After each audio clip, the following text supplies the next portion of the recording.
Hi, my name is Kaitlyn Victor, and I'm a graduate student in the lab of Dr. Larry Ryder at the University of Tennessee Health Science Center.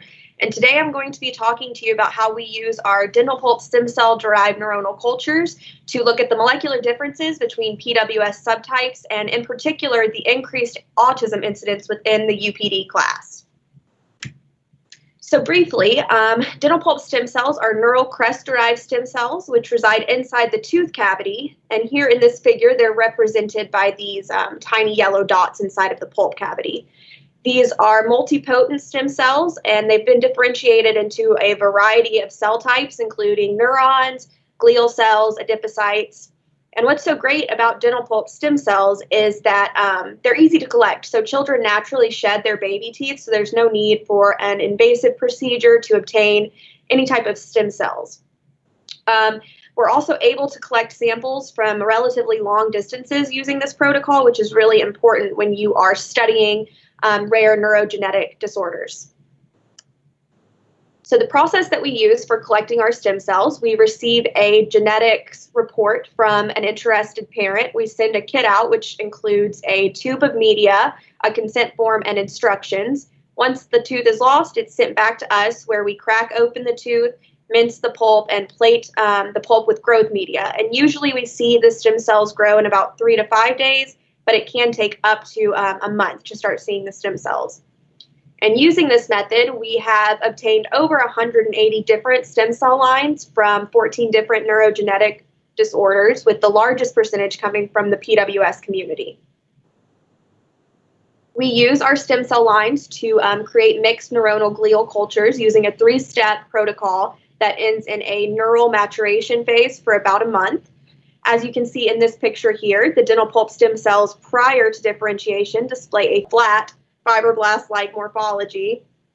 And after differentiation, they start to develop these pyramidal cell types, like this one in the center, as well as glial morphologies, like these ones down here in the corner.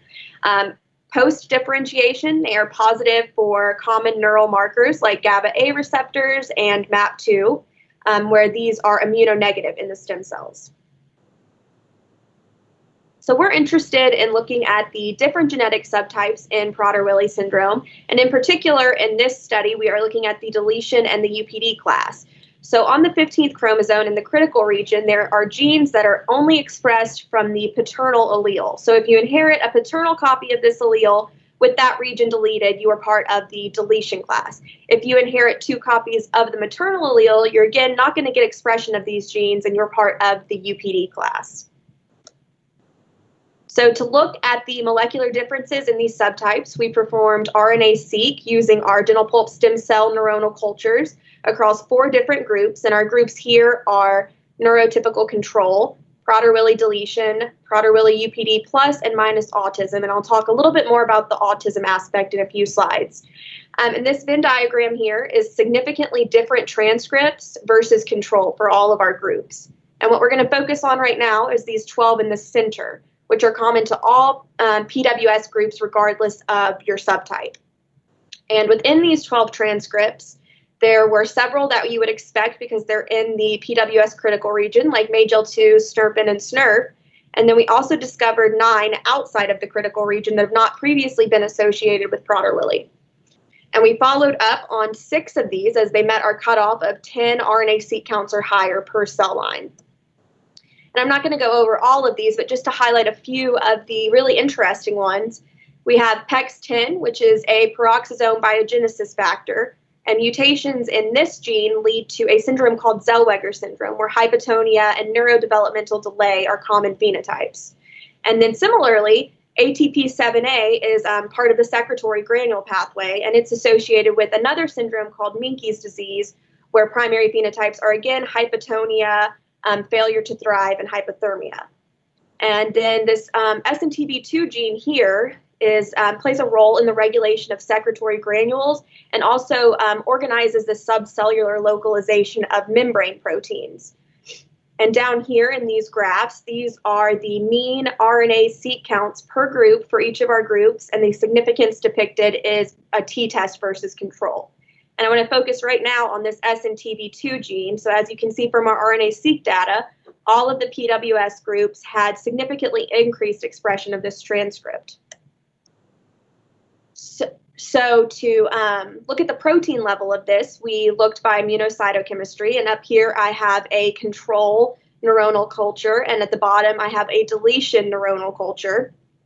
And as you can see, SNTP2 looks significantly decreased versus the Prader-Willi sample down here. And not only does it look like the control has much less expression, in the Prader-Willi sample, it also looks like the protein expression is localized to these really specific areas of the neural network. So we're working to validate this phenotype and try to determine what the functional consequences of this increased protein level might be as it relates to Prader-Willi. So now I'm going to talk a little bit about the increased autism incidence in Prader-Willi UPD cases. One study found that 35% of UPD patients meet the criteria for ASD versus 18% of deletion patients. And how we look at autism in our subjects, as we're not seeing them in a clinical setting, and most of them don't have a clinical autism diagnosis, is that we use the Social Communication Questionnaire, or the SCQ. And this is a validated parent questionnaire that's been validated against other common ASD measures, such as the ADOS. And while it doesn't tell us for sure that a subject has autism, it does tell us the likelihood of ASD within that subject. And down here, I have our SCQs listed across all of the different groups: control, deletion, and plus and minus ASD. And you can see that all the groups except for the plus ASD meet the cutoff of 15 or below, indicating normal, whereas this plus ASD group is above the threshold of 15 and actually groups right around 20, and that meets the criteria for possible ASD.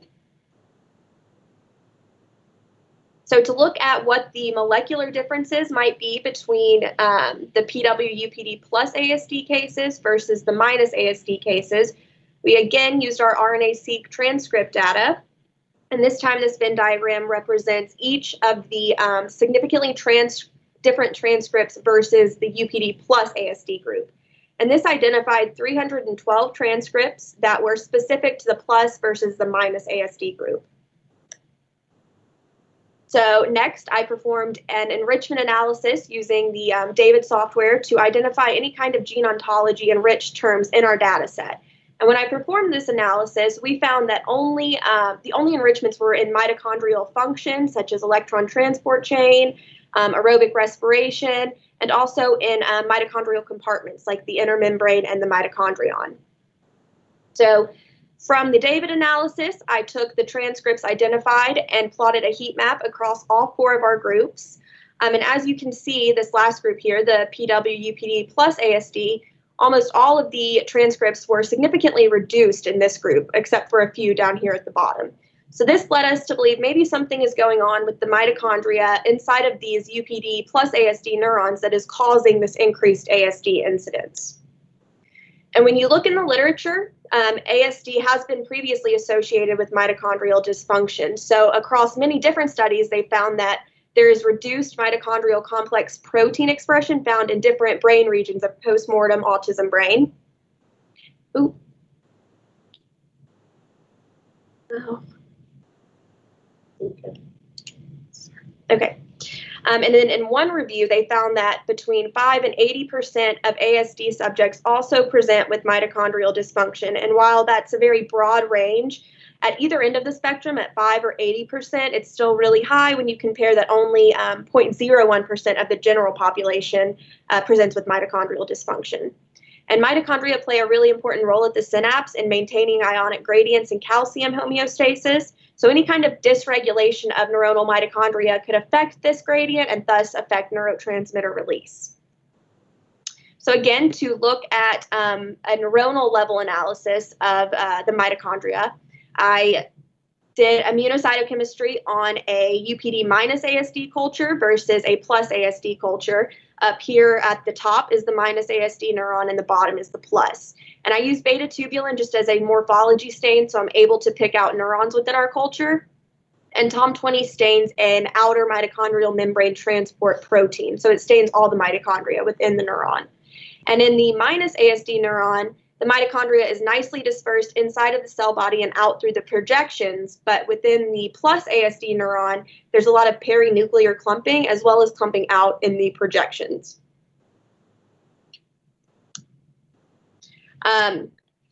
So to analyze this data, it was difficult to come up with an assay because what we're trying to measure here is mitochondrial coverage and not fluorescence intensity. So to do this, I use a program called Amaris, where Amaris will create a mask over the protein expression of whatever you're looking at. So again, I used beta tubulin to stain the total neuron and created a mask to get total neuronal area. And I used TOM20 again to stain all the mitochondria within the neuron and to get an area of the mitochondria within that neuron. And up here at the top, we have a neuron with mitochondrial clumping, and at the bottom, there is a nicely dispersed mitochondrial phenotype. And as you can see, the clumped mitochondria presents with a 19% coverage versus the 44% of the nicely dispersed one. So currently, I'm using this analysis across all 4 of our groups, and I want to do 6 cell lines per group and 20 neurons per cell line. So that's about 500 neurons. So it's taking a while to do that. And I'm doing this in a blinded manner where each cell line is coded. So currently, I'm not sure which cell line belongs to which group. And as you can see from the lines that I have been able to do, the average, the bar graph average, is not very exciting, but when you look at the violin plot, you start to see this bimodal distribution where some neurons have nicely dispersed mitochondria and some have this clumped phenotype. So ideally, once this is done, I'll be able to group the cell lines by genotype and do a statistical analysis to see if there's anything different amongst them. So in conclusion, we found 6 differentially expressed transcripts that are common to a PWS phenotype. I found a significant reduction in mitochondrial-related transcripts in the ASD group. I observed differential mitochondrial localization in the ASD neurons, and I created an assay for measuring this clumping phenotype. Our future goals are to investigate the functional consequences of this mitochondrial phenotype using a seahorse analyzer to measure different aspects of respiration. And ultimately, we'd like to use different therapeutic compounds to try to rescue these phenotypes. And just quickly, before I wrap up in my last few seconds, I would like to present some exciting data that we have found on another one of our FPWR grants, and this one involves circadian rhythm defects. So we know that in Prader-Willi, they often have a lot of sleep defects and sleep-wake cycle issues, and our collaborators actually found, Dr. LaSalle found that in the SNORD116 deletion mouse, there's major differences in the diurnal rhythmic methylation compared to the wild type. In addition, MAGEL2 deficient mice have blunted circadian rhythms, and we also know that MAGEL2 interacts with important clock genes BMAL and PER2. So the idea here is to transduce our dental pulp stem cells with BMAL and PER2 constructs that are tagged with luciferase, and then we differentiate our stem cells into neuronal cultures, and we want to observe the cycling of BMAL and PER2 expression in our lumicycle, which measures luciferase activity. So it's taken us a while to get this method really going well, but recently we were able to observe PER2 cycling in a deletion line and a control line. And this is the output here. So the deletion line is in blue and the control is in red. And as you can see, not only does it look like the deletion line has blunted rhythm in PER2 cycling, but it also appears to be out of phase with the control cell line. So we're really excited about this, and we do need to do a lot more work to validate that this is going on in more cell lines, but we wanted to share that here today with you. And with that, I would like to acknowledge the Foundation for their continued support of our work, the PWS families who, without their help and support, we would not be able to do the work that we do, our collaborators, and the University of Tennessee Health Science Center Neuroscience Institute, and of course, my mentor, Dr. Larry Ryder. And now I will take any questions.